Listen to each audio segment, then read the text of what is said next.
Dahulu kala, di sebuah desa yang tenang dan asri, hiduplah sebuah keluarga kecil yang sederhana namun bahagia. Mereka adalah ayah, ibu, dan anak perempuan mereka yang manis, bawang putih. Suasana penuh kehangatan selalu memenuhi rumah itu.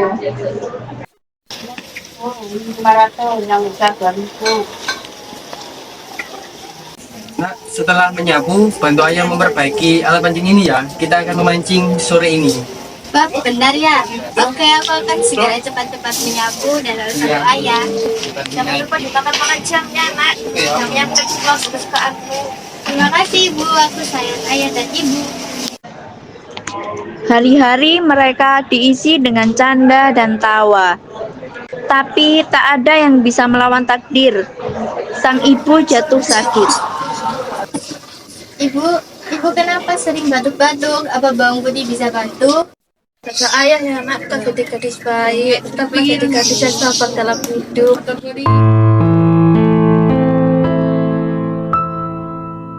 Setahun berlalu.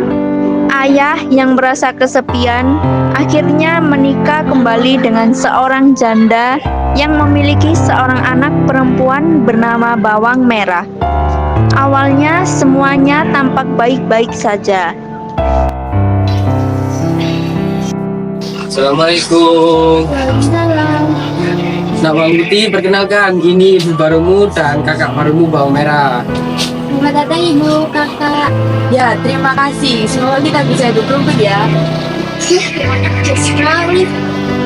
Namun kebahagiaan itu tidak bertahan lama. Tak lama setelah pernikahan, ayah jatuh sakit dan akhirnya meninggal dunia. Sejak saat itu, kehidupan Bawang Putih berubah drastis.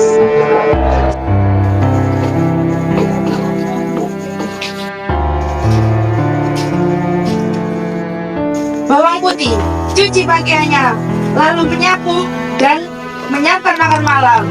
Iya, Ibu, akan aku kerjakan semuanya. Dan jangan lupa ya, bersihkan kamarku. Awas saja kalau nggak bersih, omongan tidak dilupa. Iya, Kak. Hari-hari Bawang Putih dipenuhi dengan kerja keras, tapi ia tetap sabar, meski hati kecilnya menangis setiap malam. Suatu pagi yang cerah, Bawang Putih diberi tugas mencuci pakaian di sungai. Walau pekerjaan itu berat, ia menjalaninya dengan hati yang ikhlas.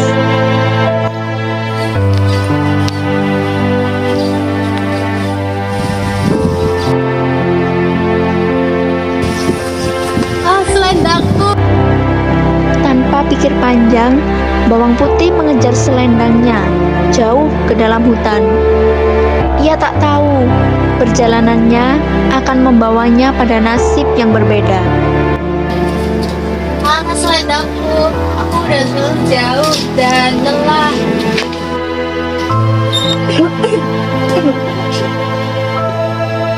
Nak, apa kamu bisa? Iya, aku kehilangan selendangku di sungai. Aku sudah mencarinya. Kau pasti lelah dan lapar. Kalau begitu, kau bantu nenek membersihkan dan menimba air. Iya, Nek. Kau saja. Bawang Putih lalu membantu nenek. Ia menimba air, menyapu halaman, memasak, bahkan memijat kaki nenek dengan sabar.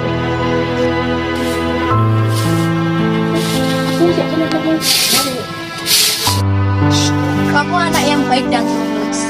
Nenek berkesan denganmu. Kalau begitu seperti imbalan, ambillah ketulaku, tapi dengan syarat jangan dibuka ketika kamu sampai di rumah. Saya ambil yang kecil saja. Terima kasih ya, Nek.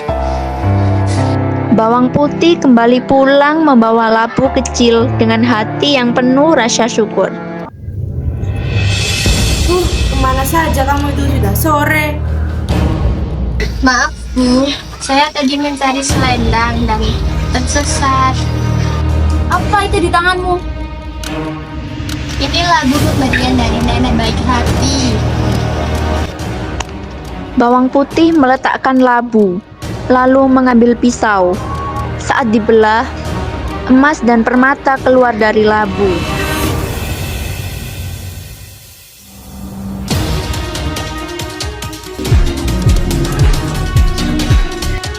Wah, padahal aku membantu dengan senang hati. Keserakahan mulai menguasai hati Ibu Tiri dan Bawang Merah. Mereka lupa bahwa kebaikanlah yang menjadi kunci keajaiban.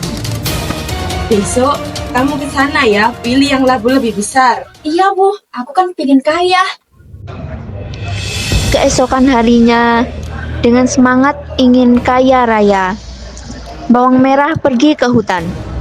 Tapi niatnya bukan untuk membantu, melainkan untuk mendapatkan emas seperti bawang putih. Oh, panas sekali sih. Mana sih nenek itu? Katanya kalau aku tunggu dia, aku pasti dapat labu emas. Mana sih? Nah, ini dia neneknya. Tolong bantu nenek menyapu dan menimba air. Hah? Menyapu? Menimba air? Emangnya aku pembantu? Nggak mau. Ya udah, kalau begitu ambil satu labu, lalu jangan dibuka setelah sampai di rumah. Nah, begitu dong. Tanpa rasa hormat, Bawang Merah pulang dengan penuh kesombongan. Tapi saat labu itu dibelah, Ini dia labunya. Ayo kita siapkan pisau. Ular! Labu ini tertutup. keserakahan mereka akhirnya membawa petaka. Mereka tidak mengerti bahwa hadiah sejati hanya datang kepada yang tulus hati. Beberapa hari kemudian, saat mencuci pakaian seperti biasa, Bawang Putih menemukan seekor burung putih kecil yang terluka di tepi sungai. Kakimu terluka. Tenanglah, aku akan merawatmu. Selama 3 hari, ia merawat burung itu. Ia memberinya air, menenangkannya, dan melantunkan lagu lembut setiap malam. Bawang Putih, aku bukan kura-kura biasa. Aku adalah penjaga kerajaan yang dikutuk menjadi kura-kura. Karena kebaikan hatimu, aku akan membawamu ke istana. Pangeran harus tahu siapa dirimu yang sesungguhnya. Saya hanya gadis biasa. Justru karena itu, kebaikanmu tak bisa disembunyikan. Dan begitulah, perjalanan hidup Bawang Putih akan segera berubah. Bukan karena ia mencari kemewahan, tapi karena hatinya yang selalu tulus dan penuh kasih. Atas bantuan burung ajaib, Bawang Putih dibawa ke istana kerajaan.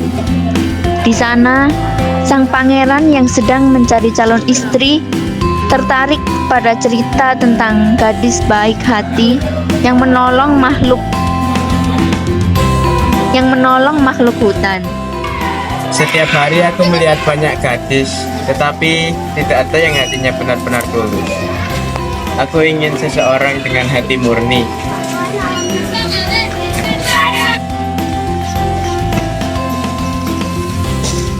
Tuan pura-pura penjaga istana datang membawa gadis desa. Dia datang bukan karena undangan, melainkan karena kebaikan hatinya.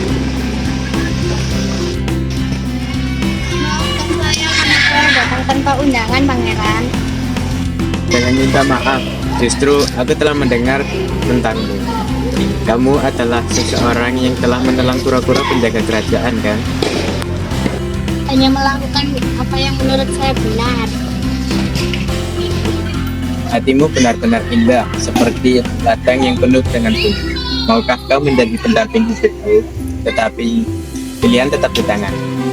Tapi saya hanya gadis biasa. Tapi jika saya bisa membantu rakyat bersama pangeran, maka saya akan berbahagia.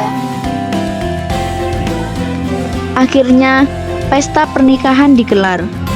Rakyat bersorak gembira melihat pangeran memilih gadis berhati tulus, bukan gadis berambisi.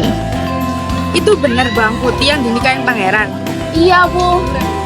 Itu kan seharusnya aku. Ibu, kakak, kalian datang.